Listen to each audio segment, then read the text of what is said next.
Hello there. Welcome to another talk.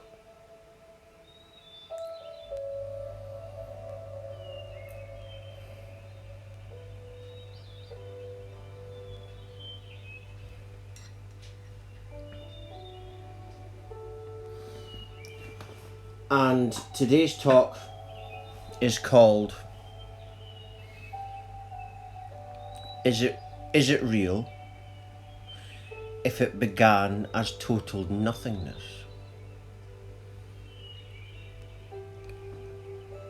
Well, is it real? What is real? Because if you have absolutely nothing, nothing is that which can never be identified, because you wouldn't exist to experience it. You know?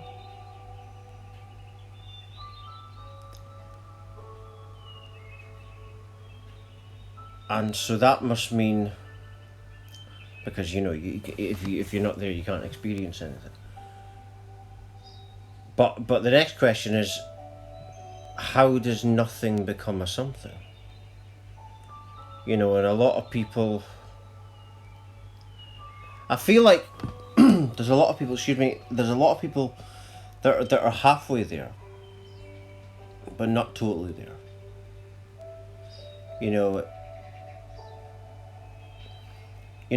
I believe in God. God is the miracle force within absolute nothingness that manifests life. Right? It's a substance within absolute nothing that arises from absolute nothing. There is nothing.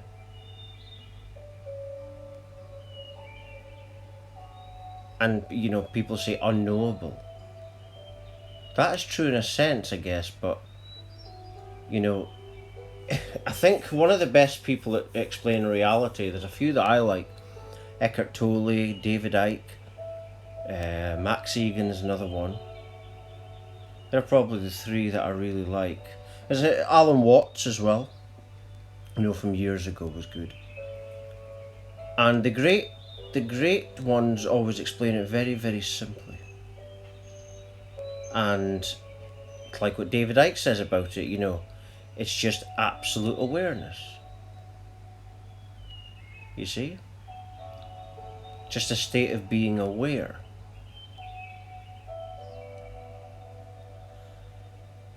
And so the answer to is it real if it began as nothingness? Well, if you can't define, no one can define what nothingness is. Because your definition of nothing is an idea of what you think nothingness is.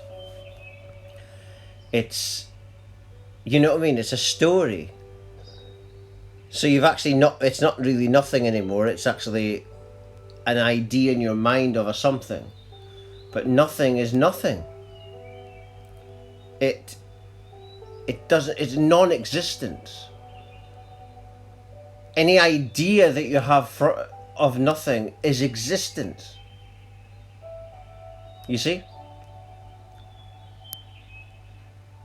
And that's because all there is existence. People think because it's a dream that somehow it's not real.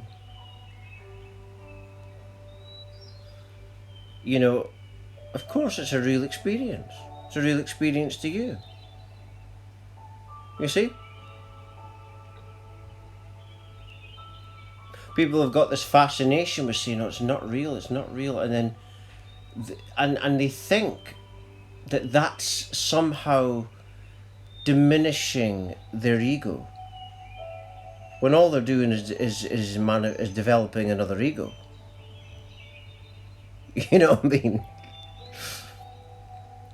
As a talk, I listened to Alan Watts talking about how that's the biggest ego trip, is thinking that you're going to get rid of your ego. Even if you're all heart, there's an ego there, but of course that it's real. It's a real experience.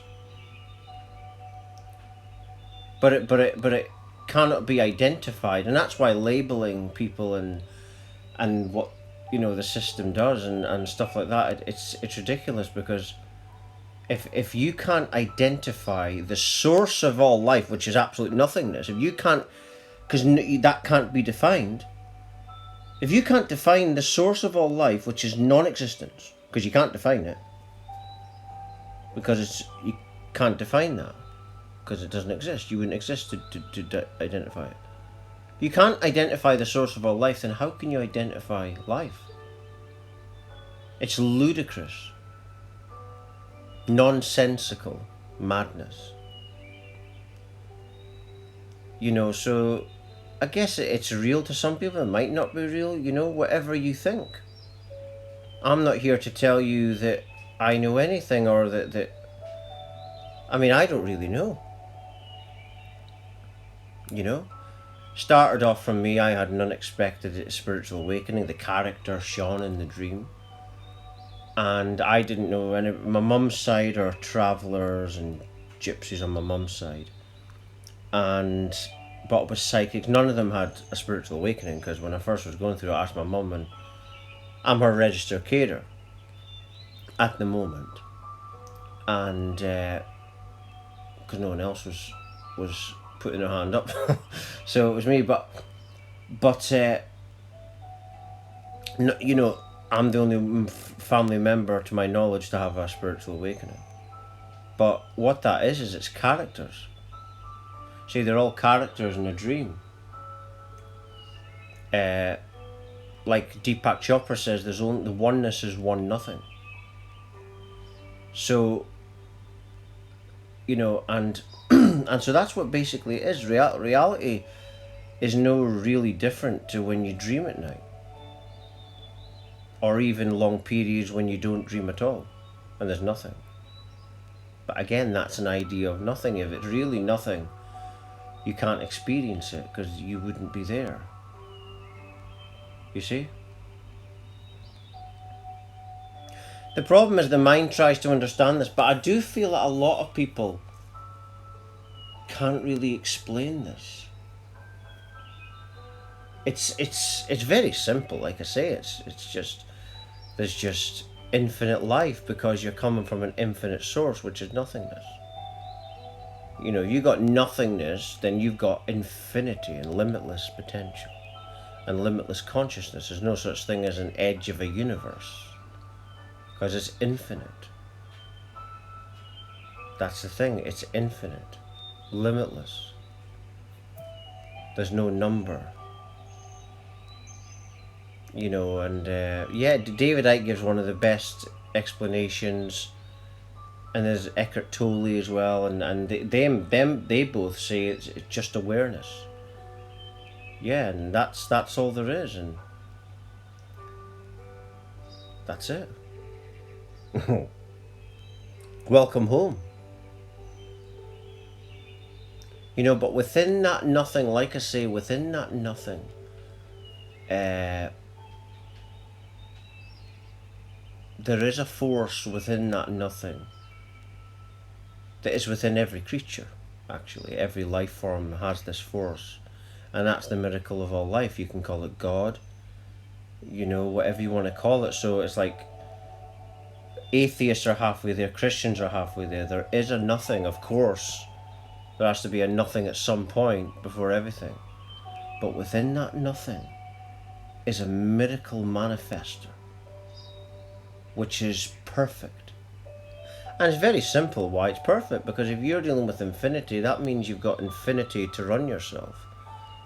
That means if you're God, if you are the one infinite creator, you can perfect everything an infinite number of times. You see? It means that you could have infinite parallel realities. Because you're dealing with an infinite power, it can run them infinitely. So it means that, because if you can run yourself infinitely, that means, and there's no time involved, that means that you can perfect yourself an infinite number of times, meaning you're getting the perfect, the infinitely perfected version of it. You see? So that would be why life manifestation is so perfect. Because it's infinitely worked on itself infinitely. You take away the time aspect and you're infinitely running yourself, you're going to have the most perfect version. So that's why whatever God creates is perfect. And so it seems like a miracle. You see? But the other truth is that you are that force yourself. Like David Icke says, that we are not our labels and, and skin color. It's consciousness. You got consciousness or non-consciousness. But is it real if it began as nothing? I don't know. You be the judge of that. You decide what you think. I don't know anything. And that's the best way to be. I say that a lot. I don't know. I don't know. I say that a lot. And that's because when you say I don't know, you open up. When you think you know all the time and you think you know everything, you're stopping yourself from learning. Spirit can't help you. Spirit, you're talking about nothingness. Well, spirit is just, we've got separation experiences. They're not really real, it's one consciousness, one nothing. But the separation is there for a reason. It's there because that's the best way for you to experience. If it were just like a cloud, all one, and we couldn't move, there was no separation experiences, that wouldn't be as fun. You see? So separation is there to be enjoyed, and you can really be unique in that, But ultimately, you're nothing. You are that which cannot be defined, and that's why it's ridiculous to define and label people.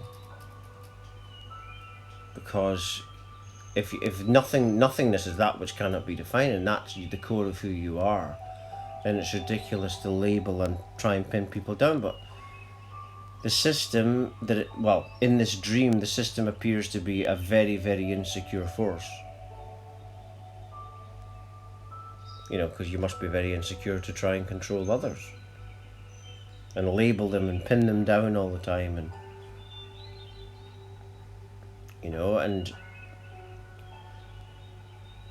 and so it's all about freeing yourself from all that.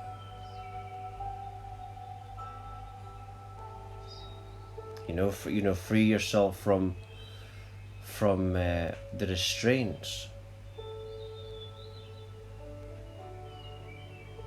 It's of what you believe, because it's all belief.